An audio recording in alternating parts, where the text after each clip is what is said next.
That Don't Sound Right is a podcast about talking the way we did before the internet, when you could not prove anyone right or wrong. All the expertise was contained in the people involved with the conversation. I'm Peter. I'm Cecil, and I hope you enjoy our conversations. And as you listen, if you find yourself silently saying, that don't sound right, send us a comment. You're one of us. Is it changing one's persona? Like, say, Cecil is boondocking, so he wears overalls and a straw hat all the time.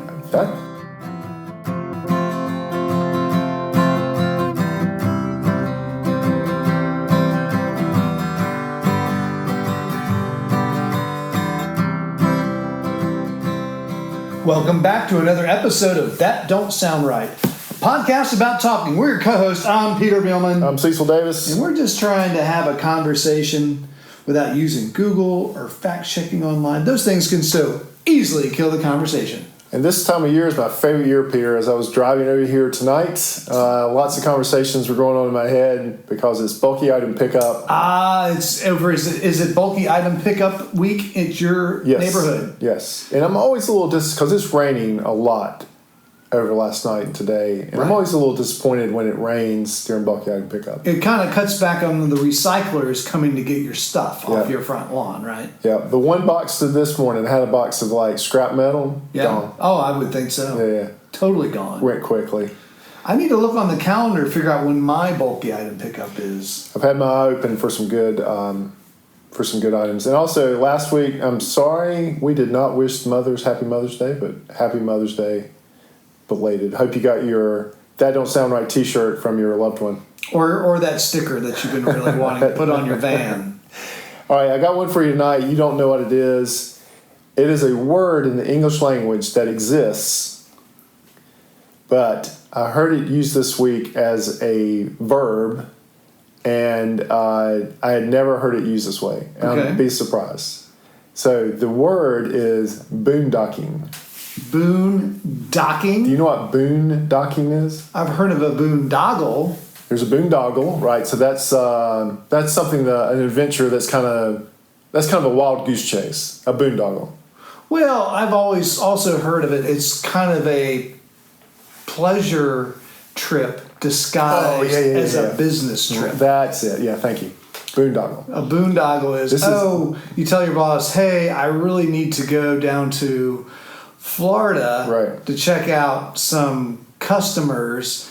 The customers just happen to be on the Palm Coast, and you just happen to have a fishing trip planned at the same time. I have drug companies used to be famous for boondoggles. Yeah, I imagine so. Yeah, not boondoggle. Okay, this is boondocking. So I've heard of boondock. Boondocks you've heard of. Well, I'm trying to remember where have I heard boondocks? So boondocks is if you're going out to the country.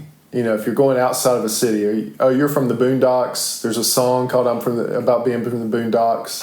Okay, yeah. I guess week short it's going out to the boonies. Right. Yeah. Same thing. So the Boondocks or the boonies. Now, would you classify yourself as someone from the Boondocks? No, I'm from Cary, North Carolina. Do you want to be someone from... I am from the most suburb of all suburbs. All right. I'm from the suburbiest suburb. So boondocks, boonies, but out in the middle of nowhere, the country. Yeah. So, if we were going out to the boondocks in Cary, we'd have to go out 1010 toward Anger. That would be out toward the boondocks back in the day. Towards where? Anger.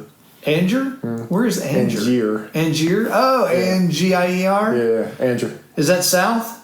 That's south. Okay. But that would have put you out in the boondocks. That's putting into the Sandhills of North Carolina, which I would call the boondocks or the boonies. Well, now Sandhills is even further south. Oh, is it further south? Yeah. Okay, all right. So, but yeah, you're getting closer to all those types of areas. All right. But that is not what boondocking means. So boondock is the noun. This is the verb form, boondocking. You got any ideas? Is it turning a suburban area into more of a country place, or is it changing one's persona? Like, say, Cecil is boondocking, so he wears overalls and a straw hat all the time. That would be a good definition for that. Is that because you want to be someone from the Boondocks? So in order to do that, you have to boondock. Right. That's you not have to it. participate in boondocking. That is an excellent definition. But that's not it. No. That's very sad. So this is a real thing. Like this word exists in this part of our subculture, and it is a real thing. So here it is. You want to know? Or you want to guess? I want to. So am I close? No. I'm not even close. You're not close, and it's even funnier because when you hear what it is, it's slightly related to what you do. So let me ask another follow-up question. You could say that yes, it could actually be very related. Now that I think about it, to what you produce. So is boondocking? Let me ask you a question: is boondocking related to boondock? It is slightly related. Oh, only slightly related. Right. This is what makes it fascinating. Is it related to the word docking? All right. But not in the nautical sense. No. Not in a maritime sense. Well, you kind of gave me a clue. Is it kind of a shipping reference? No, you're colder. Getting colder. Getting colder. Okay. All right. Are you ready for it? All right. Hit me. Okay. So if you are boondocking, this is with from the RV community, recreational vehicle community. Okay. Boondocking RVs. Yeah, I'm not getting that. Go. Okay, so if you are boondocking in an RV, you are parking your RV somewhere that has no hookups, no sewer, no power, no water. So you're not beside the road necessarily. You could be in a national forest, or like let's say you're out in the Arches or somewhere that's wide open. Could you be in the Walmart parking lot? Yes, you could boondock in a Walmart parking lot. Because there's no connection. There's no connections. Right. As long as you're not doing it illegally. Boondocking is not, you can boondock illegally, but there's a whole boondocking thing that you can do legally. Okay. So you're in a national forest and you just decide to pull down a side road. This would be especially out west. Yeah. Pull down a side road out in the desert, set up for the night, but you have no amenities. Yeah. Well, I mean, you do because you have an RV. Well, you have an RV, but you don't have any. No hookups. Right, but you don't need hookups with an RV. Yeah. Right, you're self-contained. You've got a generator. Yeah. You don't need to plug in. Well, depending on how big you are. Yeah. I mean, yeah. So that's called boondocking. I mean, can you boondock in a van? Yeah. Is that considered boondocking? I think. Well, that's the thing is that I don't know. At what level are you just because car? At what level are you just car camping? Because if I have camped in areas that, or you can camp in areas like if you're in a state forest and you're on a state forest road. Yeah. You can pull off the road at any point and camp. Right. Car camp or tent National camp. Forest too. But I wouldn't have considered that boondocking, but it's not in an established campsite. Right. So this is to boondock. It has to be not just with not hookups, but not in an established campsite. You're just off to the side of the road. And so what you're relating to me in my industry, the heavy truck industry. Right. When a heavy truck pulls off to a truck stop or alongside the shoulder and shuts down for the night, they are boondocking. I would say. Would you not? By that definition? Especially if they're on a ramp or off to the side of the road. But I mean, technically pulling into a truck stop is boondocking because there's no hookups there. Can the cabs hook up? Yeah, the cabs have the ability to plug into 110 power. Really? Yeah, to keep. What about sewer? Do y'all have bathrooms? No, we don't have any bathrooms or anything like that. Man, you should put one in there. We've tried. I mean, it's the same kind of thing. You basically are standing in your toilet to take a shower. Yeah. You have showers in those things? Well, that whole RV system for a really small RV. Yeah. The actual system is you stand in your toilet to take a shower. Oh, right. That's kind of the unit, and it's kind of a modular unit. You can put them anywhere, and we tried putting in trucks. And really, the idea of using the bathroom in the same place you sleep in those tight quarters just isn't. There's better ways to do that. It's called a truck stop or boondocking. Yeah. So maybe boondocking is a little more rugged. I wouldn't say going to a truck stop is boondocking because you're going to walk over to the truck stop and get yourself a hot meal, take a shower. But parking on the rest area, it's full. Yeah. And you park along the exit ramp. Right. And you pull off on the shoulder there, and there's nothing there. Right. That'd be boondocking. That would be boondocking. Yeah. So there's this whole argument now, or not argument. There's this whole presupposition about how much should boondocking be allowed in the national forest? Where should it be allowed? Are you damaging things by boondocking with your RV? So this is like a whole discussion right now in the subculture of recreational vehicles. Is that right? Yeah. Well, I can imagine that it can cause some issues, but for the most part, I mean, the problem is it's hard to find a decent place to park an RV in those forest roads, right? I mean, it's difficult to find something even remotely level. I can't imagine having one of those RVs down anything off an established road anyway. Right. Like, I wouldn't want to be down some Forest Service road with an RV. No, I mean, I'm thinking of something as small as a 20-footer or an 18-footer, one of those conversion van looking things where they put a big RV, they put an RV on it, But yeah, I can't imagine. I would not want to take one of these big even a travel trailer is kind of tricky to take in these back service roads. Yeah. And then, and I don't even think I'd want to boondock in a Walmart parking lot. Well, a lot of people do that just because it's convenient, it's easy to park, and you can run in and use the bathroom and get food and stock up if you want to. And evidently, Walmarts welcome it. Oh, do they? Oh, yeah, they welcome, especially RVs. Huh. They welcome RVs to come and park in their lot, especially, and they got big lots, not using for anything else. And it's a place for RVs to meet up and restock. And guess what? Walmart makes plenty of coin on that. So I'm thinking boondocking must really be off the road. I think boondocking, is an unestablished camping spot with the intention of living there, or at least camping, or at least spending an overnight for a few days with no amenities. All right. So that's boondocking. So on the heels of me learning the term boondocking for the RV industry, I learned the term fly tipping. Well, let's go back to boondocking real quick. Yeah. So how did this conversation come up? Where did you get educated? And what are some future applications of boondocking in Cecil's life? Reading part of an article. Like the first paragraph? Like the first paragraph about this discussion in the RV world about the right to boondock. Oh, all right. So this was kind of an article about... Yeah. There's obviously some kind of controversy going on right now in the RV world. And as you know, if you have any type of hobby, there's always a discussion group, a newsletter, a magazine dedicated to your hobby, a forum, and all their message boards, and all the language around it.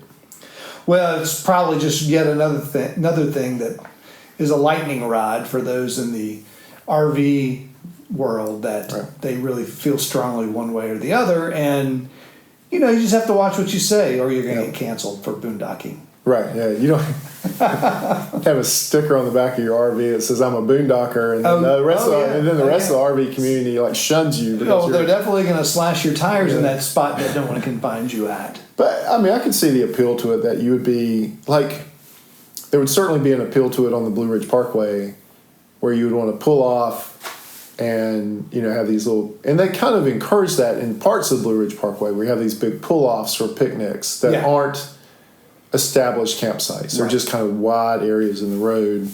Those big grassy areas. Those big grassy areas. That invites boondocking. To a picnic level. Yeah, I think a picnic level, because again, those things are not level. No. Do you have to, RV's got to be level? In order to sleep, it helps. Really? Yeah. Technically they don't have it. They don't need to be level. But can you imagine trying to sleep on when the vehicle is nose down and your head is lower? You ever sleep in a tent when your head is lower than your feet? More than I would want to admit to. What happens? You can't sleep. Yeah, it's tough. I got to turn around. Yeah. I'm like a walking bubble level. I mean, I can lay on any surface and say, oh, my feet are higher. I got to turn around. And I will turn around. I cannot sleep with my feet higher than my head. Are you good at finding a flat tent site? I'm good at finding where uphill is. Okay. But I'm not necessarily good at finding a flat tent site.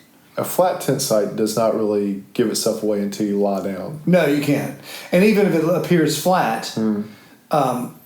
And when you say flat, you mean kind of the globally flat or just locally flat? Because most of the time it looks globally flat, but once you lay down, there's the rock in your kidney. Yeah, there's a rock in the kidney or a root that you can't dig the root up. There's something there that is not, you didn't see on the first pass. No. I always lay down. But the RV, I mean, so that's the thing, first sleeping. Yeah. And then think about all your cooking inside. Yeah. So now your pots and pans are all at an angle. Yeah. And if it's a steep enough angle, now your drains aren't going to drain because they're not at the bottom. Yeah. Now, some of these bigger RVs have those self-leveling systems. They essentially have scissor jacks at every corner. And are they automatic? Or do you some are. Some are. You mash a button and it levels it out. Really? But again, those are not the RVs I'm taking back on these roads.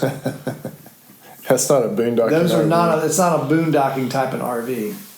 I slept in the van during the 100-mile race, and the van I thought was on a level spot, but it was slightly tipped, and so my head was down. Oh, so actually the front bumper was down? Well, the way I was sleeping in the van, I was down, but actually helped because your feet are taking such a beating during a 100-mile race that it actually helped with the swelling to have your feet. No, I let my feet swell at the balloons before they're higher than my head. Yeah. There's no way I can sleep like that. So you had another term. Yeah, so on the heels of learning boondocking. All right, so we've taught everybody, including myself, a new term this week, unless you already knew it.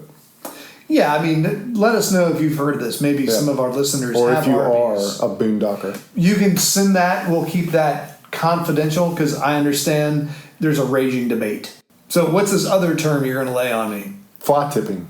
Fly tipping. Fly tipping. I learned fly tipping on the heels of boondocking. Fly tipping. Yes, fly tipping. And this is all part of the RV culture? This is not a part of the RV culture. This is just another term that I learned this week on the heels of learning boondocking. Oh, okay. It's unrelated to boondocking. Actually, is it related to camping? It could be.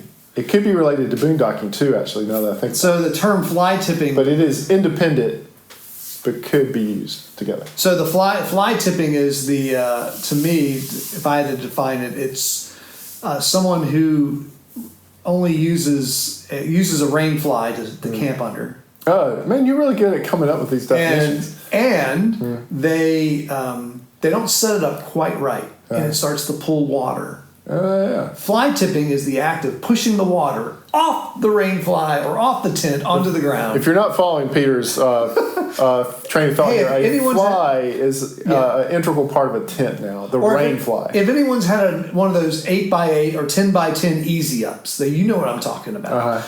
They always collect water in the rain. Right. It starts to pool, and you've got to push up on it. Yeah. And it gets your ankles wet because the water spills over. Fly hits the tipping. ground. That is fly tipping. That would be an excellent definition. But that is not it. Our friends across the pond right now. I am 0 for 2. I know, our friends across the pond are yelling at their phones right now because they know exactly what fly tipping is. This is not an American term. Is it not? This is from our friends in England. England, all right. Yes. Fly tipping is the illegal dumping of trash.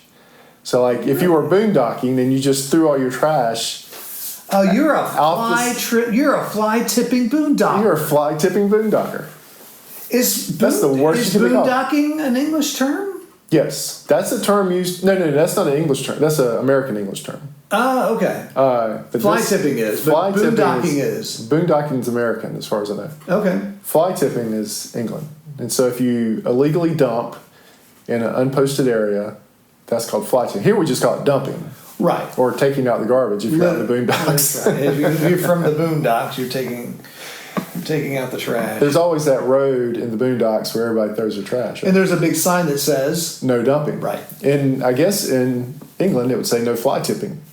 I guess so. So did you ask how this term came to be? I have not. Somebody from across the pond is going to have to write us and tell us about fly tipping. Well, what was the context in which you learned it? Another article? The first page of another article? There was a lady who was reading the UK Sun or something? I was reading the UK Sun, and there was a lady who was being wrongfully accused of fly tipping. Oh, all right. She was not fly tipping, but she was being accused of fly tipping because they found something of hers near a site that people had been fly tipping. But what had been occurring is she had been reporting the fly tipping, and I think somebody was trying to maybe get it. There was a wrong association. She was being framed. She's being framed for fly tipping. They found a box with her name on it, threw it out there in the pile. I don't know.